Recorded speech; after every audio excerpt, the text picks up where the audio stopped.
Bismillahirrahmanirrahim. Assalamualaikum warahmatullahi wabarakatuh. Di sini saya ingin menjelaskan mengenai materi analisis laporan keuangan syariah dengan dosen pengampu Ibu Feni Suraya Dewi MSI dengan anggota kelompok Handayani NPM 0066, Khairunisa Cindy Aldila NPM 0075, dan Muhammad Farhan NPM 0094. Untuk tinjauan analisis laporan keuangan yang akan kita bahas, yang pertama yaitu analisis bisnis, yang mengenai materi pengantar analisis bisnis, jenis analisis bisnis, komponen analisis bisnis. Dan yang kedua, laporan keuangan dasar analisis mengenai aktivitas bisnis, laporan keuangan dan aktivitas bisnis, dan informasi tambahan. Yang ketiga, tinjauan pendahuluan analisis laporan keuangan mengenai alat analisis, model penelitian dasar, analisis di pasar yang efisien, dan yang terakhir mengenai organisasi BUTEX yang berupa analisis akuntansi dan analisis keuangan. Yang pertama yang akan kita bahas yaitu mengenai analisis bisnis atau bisnis analisis merupakan proses mengevaluasi prospek ekonomi dan risiko perusahaan. Meliputi analisis lingkungan bisnis, perusahaan, strateginya serta posisi dan kinerja keuangannya. Berguna dalam berbagai keputusan bisnis, investasi dalam ekuitas atau utang, perpanjangan kredit dengan pinjaman jangka panjang dan jangka pendek, melakukan bisnis dalam penawaran saham perdana, dan mengevaluasi restrukturisasi yang meliputi merger, akuisisi, dan divestasi. Yang kedua mengenai pengertian analisis laporan keuangan atau financial statement analysis, merupakan penerapan alat dan teknik analitis terhadap laporan keuangan bertujuan untuk umum dan data terikat untuk memperoleh estimasi dan kesimpulan yang berguna dalam analisis bisnis. Analisis laporan keuangan dapat mengurangi ketergantungan pada firasat, tebakan, dan intuisi untuk pengambilan keputusan bisnis, sehingga mengurangi ketidakpastian analisis bisnis jika tidak mengurangi kebutuhan atas pertimbangan ahli, tetapi menyediakan dasar sistematis dan efektif untuk analisis bisnis. Yang pertama yaitu mengenai pengantar analisis bisnis. Analisis bisnis merupakan evaluasi atas prospek dan risiko perusahaan untuk tujuan pengambilan keputusan bisnis. Keputusan bisnis meluas sampai ekuitas dan penilaian utang, risiko kredit, prediksi laba, pengujian audit, negosiasi kompensasi, dan keputusan bisnis lain yang tidak terhitung jumlahnya. Membantu membuat keputusan berdasarkan informasi dengan membantu struktur tugas keputusan melalui evaluasi atas lingkungan bisnis, perusahaan, strategi, serta posisi dan kinerja keuangannya. Langkah awal dalam analisis bisnis adalah mengevaluasi lingkungan bisnis dan strategi perusahaan. Dengan mempelajari aktivitas bisnis, kita mengambil contoh satu perusahaan yaitu perusahaan Colgate. Perusahaan ini termasuk perusahaan yang memperjelas keuangannya dengan catatan penjelas dan berita terpilih mengenai kinerja masa lalu dikomunikasikan dalam laporan tahunan yang disajikan dalam laporan tahunan. Laporan tahunan juga menyediakan informasi kualitatif mengenai strategi dan rencana masa depan perusahaan ini, khususnya di bagian analisis dan pembahasan manajemen. Dalam perusahaan ini diawali dengan mempelajari aktivitas bisnis yang mengetahui bahwa perusahaan ini merupakan perusahaan produk konsumen global terkemuka. Perusahaan Colgate memiliki beberapa merek terkenal di seluruh dunia yang berisikan mengenai produk-produk perawatan mulut, perawatan pribadi, dan perawatan rumah. Perusahaan ini diperoleh dari operasi internasional. Perusahaan beroperasi di 200 negara, dan kekuatan perusahaan Colgate ini terletak pada popularitas merek dan sifat operasi yang sangat beragam. Bersama dengan sifat statis permintaan untuk produk konsumen, meningkatkan stabilitas keuangan Colgate sehingga mengurangi risiko ekuitas dan utang bagi investornya. Misalnya, harga saham Colgate terdapat bertahan saat pasar sedang lesu pada tahun 2008 sampai dengan 2009. Perusahaan Colgate ini telah mampu berkembang di lingkungan kompetitif dengan mengikuti strategi bisnis yang dirumuskan dengan cermat dan mengembangkan dan meningkatkan posisi kepemimpinan pasar dalam kategori produk utama tertentu. Dalam tampilan slide berikutnya ini terdapat divisi operasional Colgate yang berisikan produk-produk yang dihasilkan, yaitu perawatan mulut, perawatan pribadi, dan rumah. Dan ini adalah negara-negara yang disebarluaskan produknya. Untuk yang berisikan data penjualan itu laba operasi dan total aset.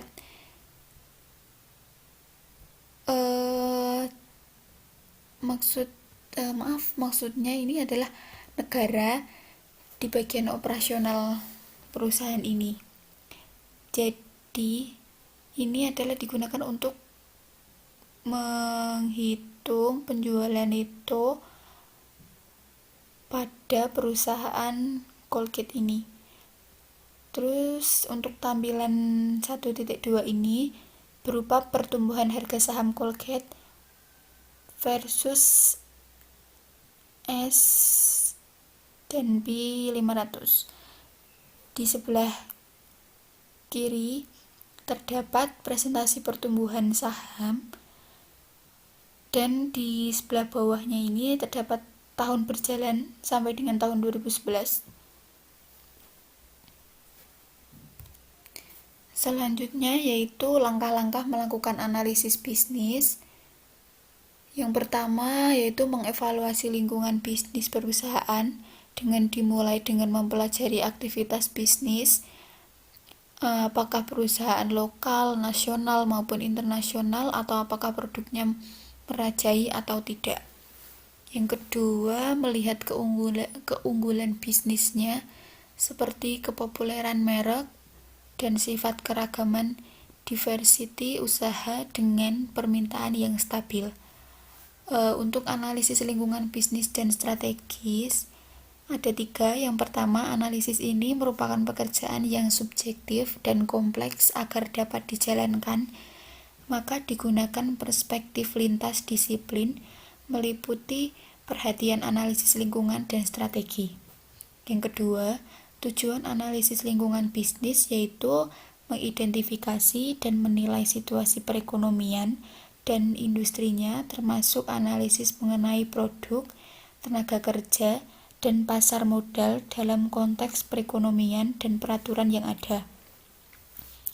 Dan yang terakhir yaitu analisis ini memerlukan pengetahuan tentang kekuatan ekonomi dan industri seperti pengetahuan tentang manajemen strategis, kebijakan bisnis, produksi, manajemen logistik dan pemasaran, dan ekonomi manajerial.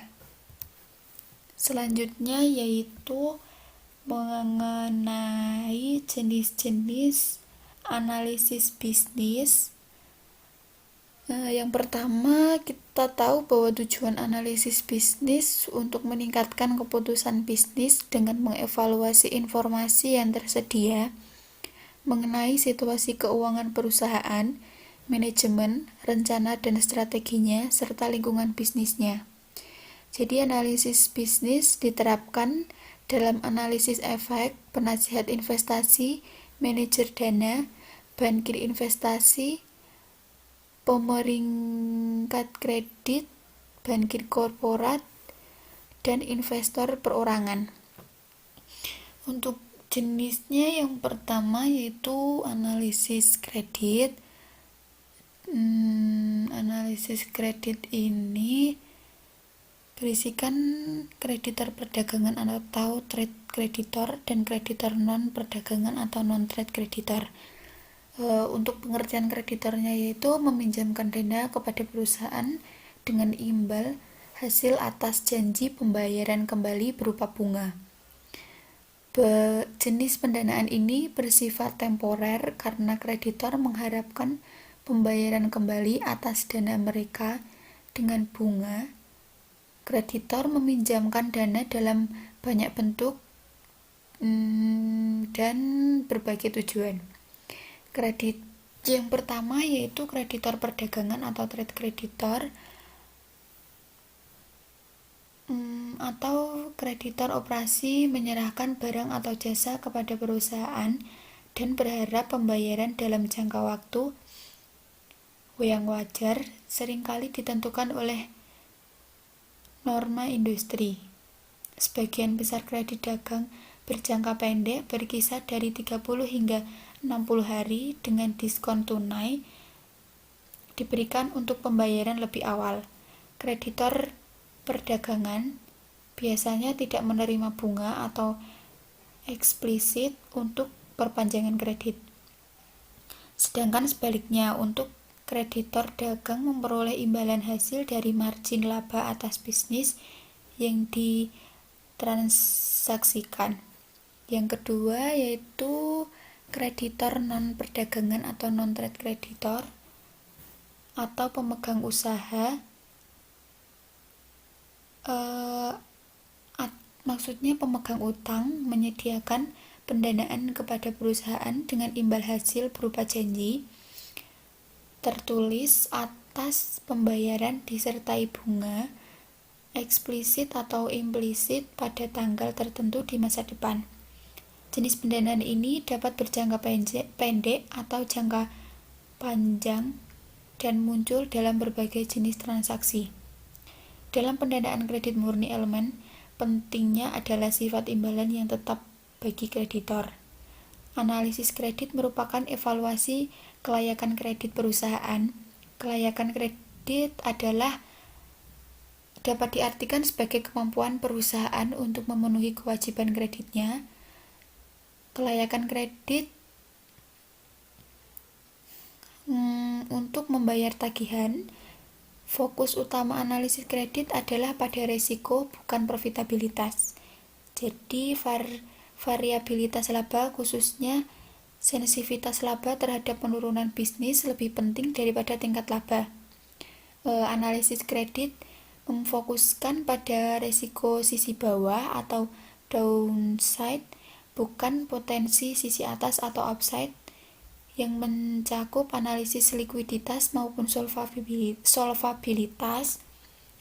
Likuiditas ini merupakan kemampuan perusahaan untuk memperoleh utang tunai dalam jangka pendek untuk memenuhi kewajibannya. Sedangkan solvabilitas adalah kelangsungan hidup atau viabilitas jangka panjang perusahaan dan kemampuan untuk membayar kewajiban jangka panjang. Tergantung pada profitabilitas jangka panjang dan struktur modal atau pendanaan perusahaan tersebut. Alat analisis kredit dan kriteria untuk evaluasi berbeda dengan jangka waktu jatuh tempo, jenis dan tujuan kontrak utang. Pada kredit jangka panjang, kreditor berkepentingan dengan kondisi keuangan terkini, arus kas, dan likuiditas lancar. Pada kredit jangka panjang, meliputi penilaian obligasi kreditor, analisis yang lebih detail dan pandangan ke depan. Meliputi proyeksi arus kas dan evaluasi profitabilitas yang diperpanjang, kekuatan produktif yang berkelanjutan. Profitabilitas diperpanjang merupakan sumber utama jaminan kemampuan perusahaan untuk memenuhi pembayaran bunga dan pokok pinjaman dalam jangka panjang. Yang kedua yaitu analisis ekuitas. Investor ekuitas atau equity investor menyediakan dana kepada perusahaan dengan imbal hasil atas risiko dan manfaat kepemilikan. Merupakan penyedia pendanaan utama perusahaan atau disebut sebagai ekuitas atau modal saham. Pendanaan ekuitas juga menawarkan bantalan atau pengaman untuk seluruh bentuk pendanaan lainnya yang lebih utama dari modal saham. Hal ini berarti investor ekuitas berhak atas distribusi aset perusahaan hanya setelah klaim dari seluruh pengklaim yang lebih tinggi lebih dipengaruhi atau lebih dipenuhi, termasuk bunga dan dividen saham preferen yang dapat berakibat kepada investor dikatakan memiliki bunga residual. Hal ini menunjukkan investor ekuitas adalah pihak pertama yang menyerap kerugian ketika perusahaan dilikuidasi. Ekuitas, meskipun kerugian mereka biasanya terbatas pada jumlah yang diinvestasikan, tapi ketika perusahaan tersebut makmur, investor ekuitas berbagai keuntungan dengan potensi upside yang tidak terbatas. Jadi, tidak seperti analisis kredit, analisis ekuitas bersifat sistematis yang harus menilai risiko downside maupun potensi upside. Oleh karena itu, investor ekuitas dipengaruhi oleh seluruh aspek kondisi dan kinerja keuangan perusahaan.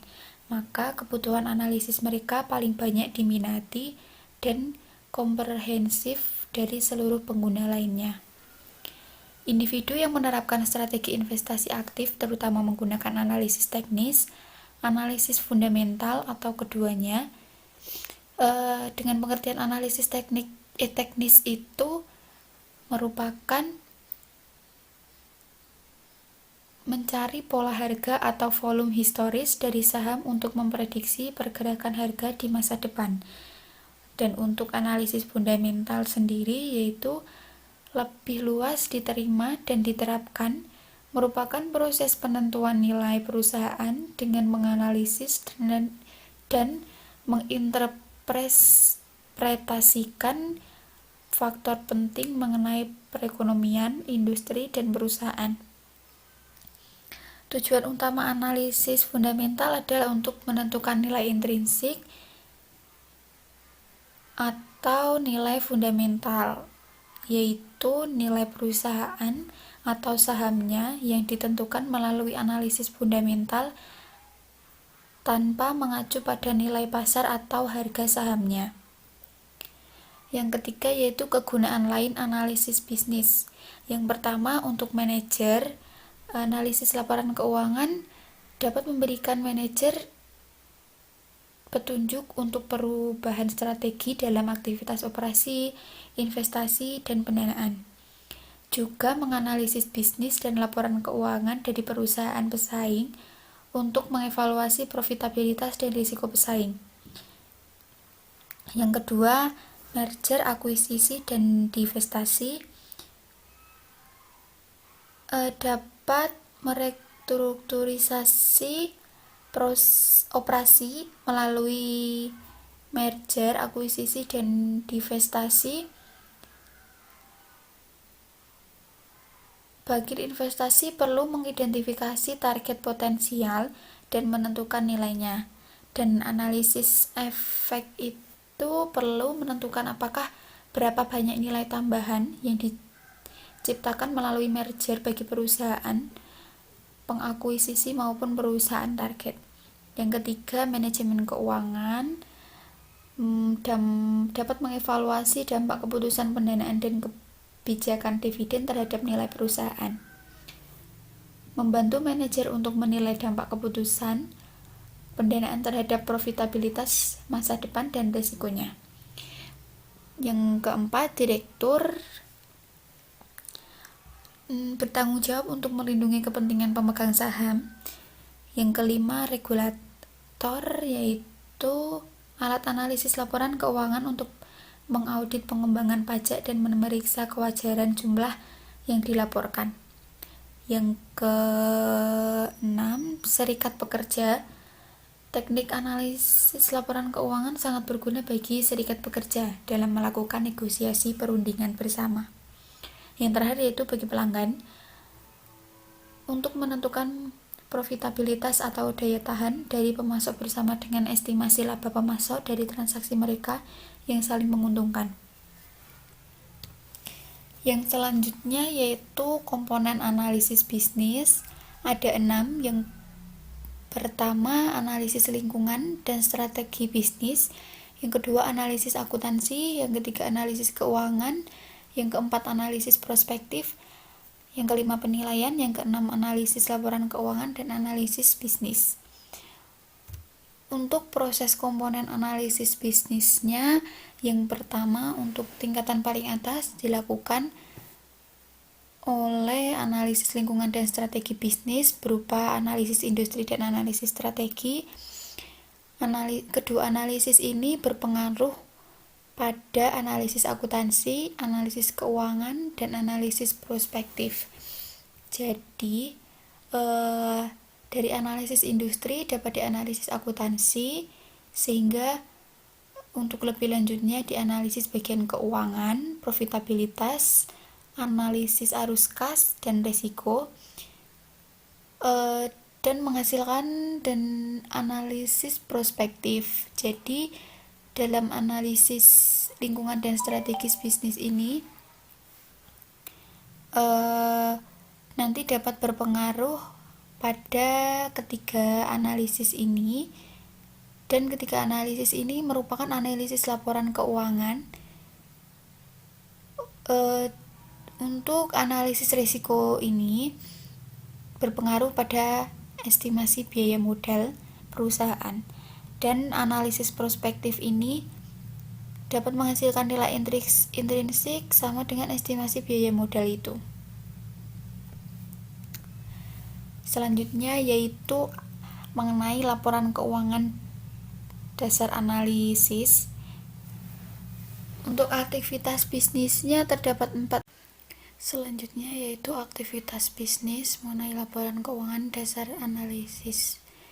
Terdapat 4 aktivitas. Yang pertama yaitu aktivitas perencanaan, bertujuan untuk menjelaskan tujuan, strategi, dan taktik perusahaan untuk aktivitasnya. Yang kedua, aktivitas pendanaan, mengacu pada metode yang digunakan perusahaan untuk menghimpun dana untuk membayar kebutuhan perusahaan. Terdapat 2 sumber pendanaan eksternal. Yang pertama, investor ekuitas atau pemilik atau pemegang saham, kreditor atau pemberi pinjaman, dan aktivitas yang ketiga yaitu aktivitas investasi, merupakan aktivitas yang mengacu pada akuisisi perusahaan dan pengelolaan investasi untuk tujuan menginvestasikan kelebihan kas. Macam-macam aset. Yang pertama yaitu aset operasi berupa gedung, tanah, peralatan, dan lain-lain. Dan yang kedua, aset keuangan berupa saham, ekuitas, perusahaan lain-lain, obligasi, dan lain-lain. Untuk aktivitas yang terakhir yaitu aktivitas operasi berupa menunjukkan pelaksanaan rencana bisnis yang sudah ada dengan adanya aktivitas pendanaan dan investasi tersebut. Mengenai laporan posisi keuangan. Laporan keuangan mencerminkan aktivitas bisnis. Yang pertama, laporan posisi keuangan. Dengan persamaan akuntansi, aset sama dengan liabilitas ditambah dengan ekuitas. Jadi di sebelah kanan ini terdapat tampilan 1.5, yaitu contoh laporan posisi keuangan konsolidasi dari perusahaan Colgate tadi. Ini per 31 Desember sama dengan laporan posisi keuangan yang telah kita kerjakan kemarin di Bank Barokah. Jadi laporan posisi keuangan ini berisikan aset lancar, aset tetap, goodwill, aset tak berwujud, pajak, dan aset lainnya, serta liabilitas dan ekuitas pemegang saham, jangka pendek, utang jangka panjang, dan dana-dana lainnya yang dapat menghasilkan total ekuitas pemegang saham dan total liabilitas ekuitas pemegang saham. Jadi ini perbandingan antara tahun 2011 dan tahun 2010.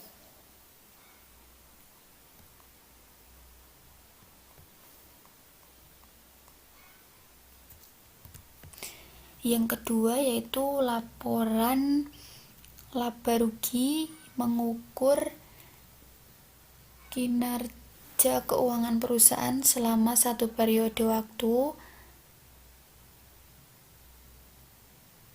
Yang ketiga, laporan perubahan ekuitas pemegang saham. Berisi tentang laporan saldo laba, laporan laba rugi komprehensif, dan perubahan akun modal. Terus yang keempat yaitu laporan arus kas. Dengan adanya laporan arus kas akan mengetahui perubahan akan mengalami keuntungan atau kerugian.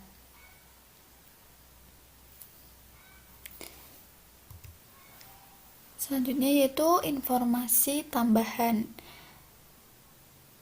Ada 6 informasi tambahan. Yang pertama, management discussion and analysis, yaitu digunakan untuk perusahaan yang memiliki efek utang dan ekuitas yang diperdagangkan secara publik.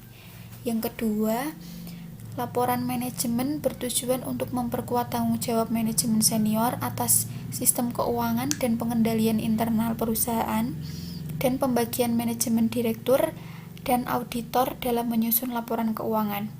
Yang ketiga yaitu laporan auditor mengenai opini tentang laporan keuangan perusahaan yang disusun sesuai dengan prinsip akuntansi. Yang keempat, catatan penjelas mengenai pos-pos yang digunakan atau dimasukkan ataupun tidak dimasukkan dalam bagian laporan utama. Yang kelima yaitu informasi tambahan berupa data segmen bisnis, penjualan ekspor, efek yang diperdagangkan, akun-akun penilaian atau valuasi pinjaman jangka pendek, dan data keuangan triwulan. Dan yang terakhir yaitu laporan proxy yang memuat informasi yang diperlukan untuk pemegang saham dalam memberikan suara mengenai hal proxy yang diminta. Selanjutnya yaitu alat analisis. Analisis laporan keuangan komparatif meninjau laporan posisi keuangan, laporan laba rugi, atau laporan arus kas secara berturut dari periode ke periode. Untuk dua teknik analisis komparatif, yang pertama analisis perubahan waktu tahun ke tahun, dan analisis tren angka indeks. Untuk sebelah kanan itu tampilan 1.10 ini berupa laporan laba rugi komparatif Colgate tahun 2010-2011. Di sini berisi penjualan neto, biaya penjualan yang berupa laba bruto, beban penjualan umum dan administrasi, beban pendapatan lain, laba operasi, beban bunga neto, laba sebelum pajak penghasilan, penyisihan untuk pajak penghasilan, laba neto termasuk kepentingan non-pengendali, dan dikurangi dengan laba neto yang didistribusikan kepada pembagian non-pengendali. Laba neto yang didistribusikan kepada target yaitu dapat ditampilkan ada perubahan dari tahun 2010 dengan tahun 2011.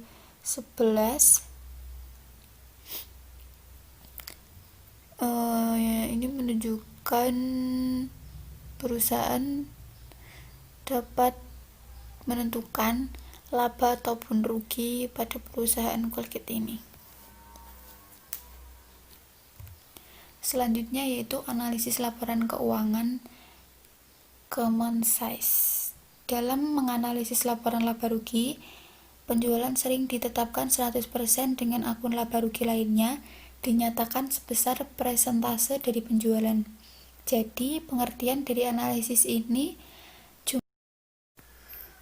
saya ulangi ya teman-teman, untuk analisis laporan keuangan common size yaitu dalam menganalisis laporan laba rugi, penjualan sering ditetapkan 100% dengan akun laba rugi lainnya dinyatakan sebesar persentase dari penjualan.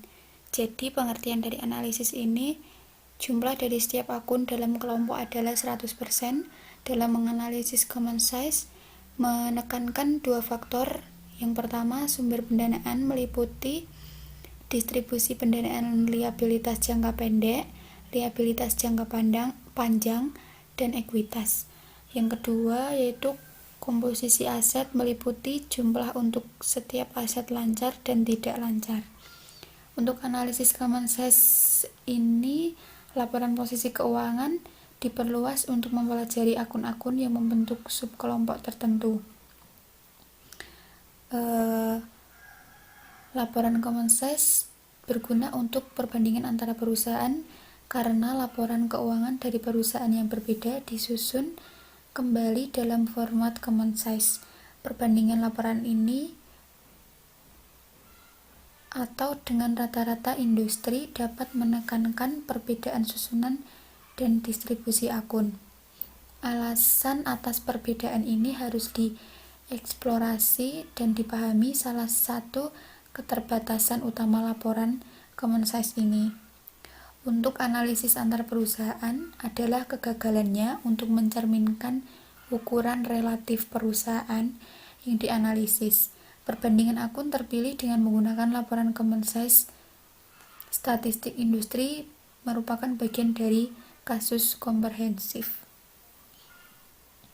Sebagai contohnya yaitu tampilan 1.12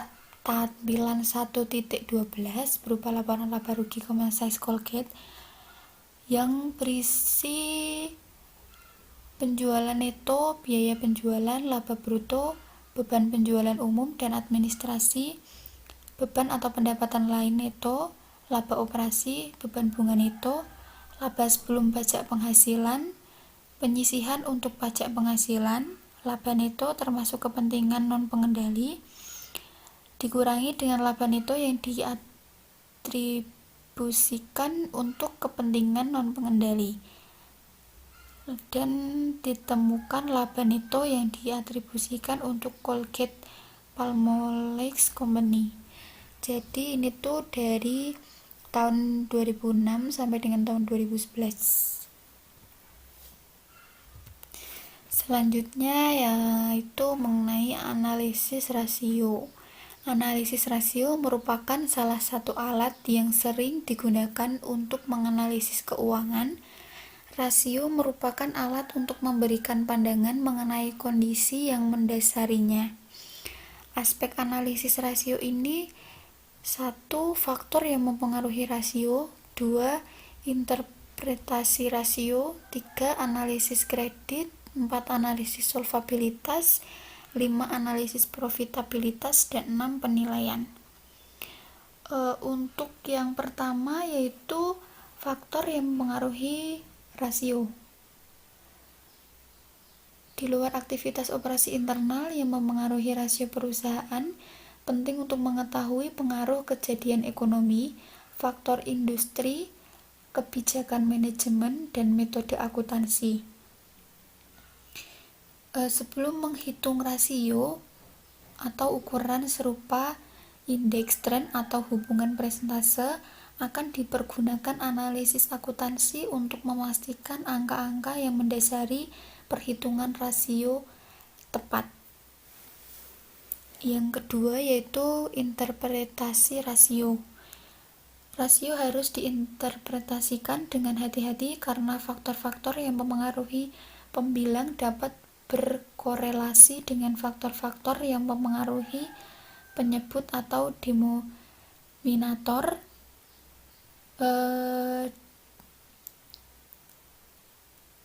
Sebaik rasio tersebut sangat berguna jika diinterpretasikan dalam perbandingan dengan 1. Rasio sebelumnya, 2. Standar yang lebih ditentukan sebelumnya, dan rasio pesaing. Variabilitas rasio dari waktu ke waktu sama pentingnya dengan trennya. Yang ketiga, analisis kredit. Untuk analisis kredit ini berupa risiko.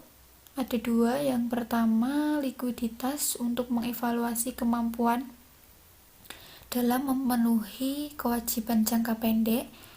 Dan yang kedua itu struktur modal dan solvabilitas untuk menilai kemampuan dalam memenuhi kewajiban jangka panjang.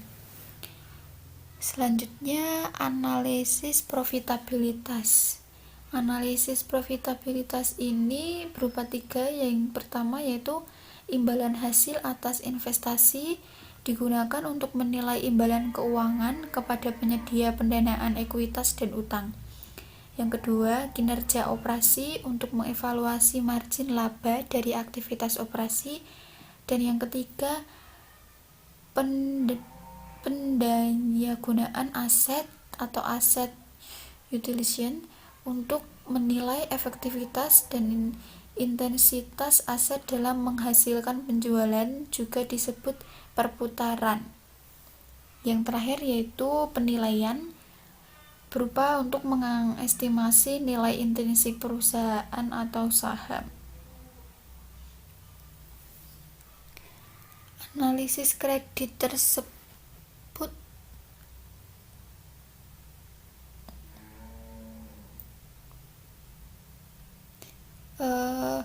yang ketiga tadi, analisis kredit itu berfokus pada likuiditas, mengacu pada kemampuan perusahaan memenuhi kewajiban keuangan jangka pendeknya. Rasio ini penting berupa rasio lancar yang mengukur aset lancar yang tersedia untuk memenuhi liabilitas jangka panjang. Untuk analisis solvabilitas ini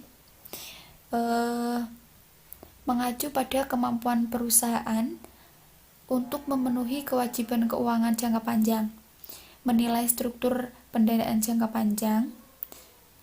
Pemeriksaan struktur modal dan solvabilitas perlu dilakukan. Yang selanjutnya, analisis profitabilitas. Untuk analisis profitabilitas ini dimulai dengan aspek imbal hasil atas investasi.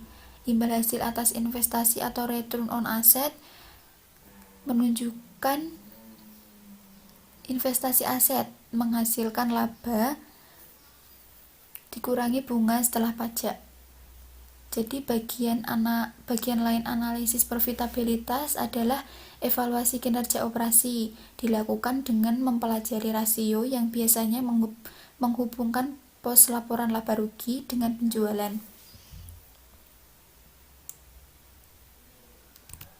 Selanjutnya yaitu analisis arus kas. Analisis arus kas digunakan sebagai alat untuk mengevaluasi sumber dan penggunaan dana.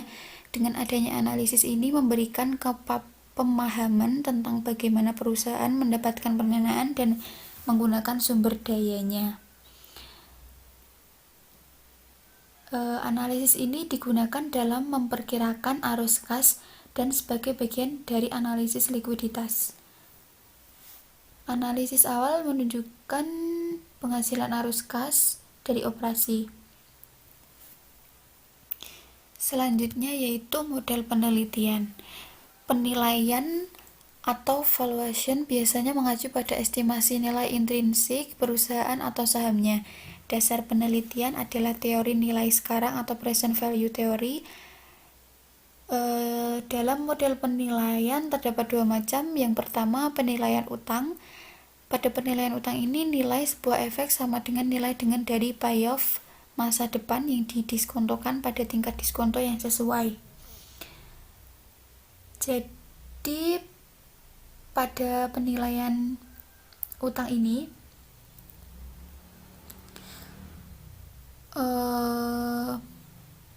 payoff masa depan dari efek utang adalah pembayaran pokok dan bunganya. Kontrak obligasi menentukan secara tepat payoff masa depannya bersamaan dengan horizon investasi. Untuk yang kedua yaitu Penilaian ekuitas. Dasar penilaian ekuitas seperti penilaian utang adalah nilai sekarang dari payoff masa depan yang didiskontokan pada tingkat yang sesuai. Penilaian ekuitas lebih kompleks karena dalam obligasi, payoff masa depan telah ditentukan. Investor tidak memiliki klaim atas payoff yang telah ditentukan sebelumnya. Sebaliknya, investor ekuitas mencari dua payoff utama atau tidak pasti, pembayaran dividen dan kenaikan modal. Kenaikan modal menandakan perubahan ekuitas yang pada akhirnya ditentukan oleh dividen masa depan. Untuk penilaian utang tadi, nilai obligasi pada waktu T atau B dihitung dengan menggunakan rumus BT sama dengan IT plus 1 per 1 plus R pangkat 1 ditambah dengan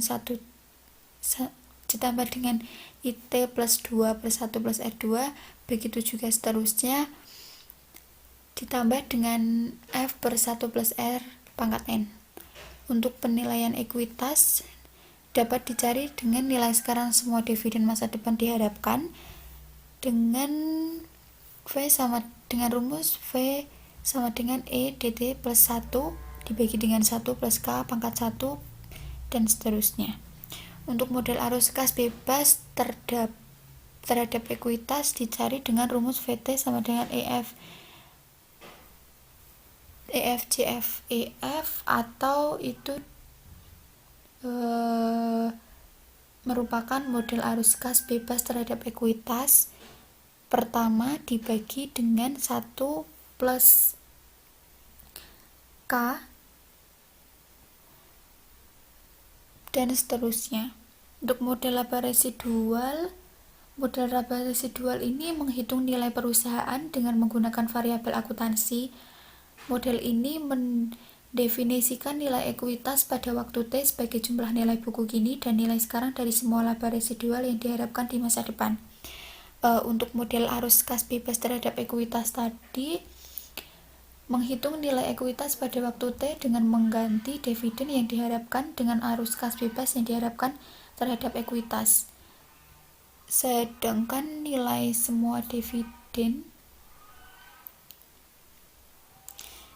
ini sama dengan jumlah nilai sekarang dari semua dividen masa depan yang diharapkan. Selanjutnya yaitu analisis dalam pasar efisien. Efisiensi pasar, hipotesis pasar efisiensi atau efisien market hypothesis atau EMH berhubungan dengan reaksi harga pasar terhadap informasi keuangan lainnya. Terdapat 3 bentuk umum EMH, yaitu yang pertama bentuk lemah yang menyatakan bahwa harga mencerminkan seluruh informasi yang terkandung dalam pergerakan harga historis. Yang kedua, bentuk semi kuat yang menyatakan bahwa harga mencerminkan seluruh informasi sepenuhnya tersedia untuk publik. Dan yang ketiga, bentuk kuat yang menyatakan bahwa harga mencerminkan seluruh informasi termasuk informasi dari dalam. Selanjutnya yaitu implikasi efisiensi pasar bagi analisis. EMH mengasumsikan keberadaan analis yang berkompeten dan terinformasi dengan baik menggunakan alat analisis dan terus-menerus mengevaluasi dan bertindak atas aliran informasi yang memasuki pasar. EMH dibangun atas perilaku investor secara agregat, bukan individual, mengandung implikasi yang berkaitan dengan kesia-siaan analisis laporan keuangan gagal untuk mengakui perbedaan penting antara informasi dengan interpretasi yang tepat. Untuk implikasi hipotesis pasar efisien terhadap investor yang berinvestasi di pasar modal dilihat dari implikasinya terhadap investor yang menerapkan. 1. Analisis teknikal. Pada analisis ini mereka pada dasarnya percaya bahwa pergerakan harga saham di masa yang akan datang bisa diprediksi dari data pergerakan harga saham di masa lampau. Yang kedua, analisis fundamental merupakan analisis saham yang dilakukan dengan mengestimasi nilai intrinsik saham berdasar informasi fundamental yang telah dipublikasikan perusahaan seperti laporan keuangan, perubahan dividen, dan lainnya untuk menentukan keputusan menjual atau membeli saham. Sekian presentasi dari kelompok kami akhiri. Wassalamualaikum warahmatullahi wabarakatuh.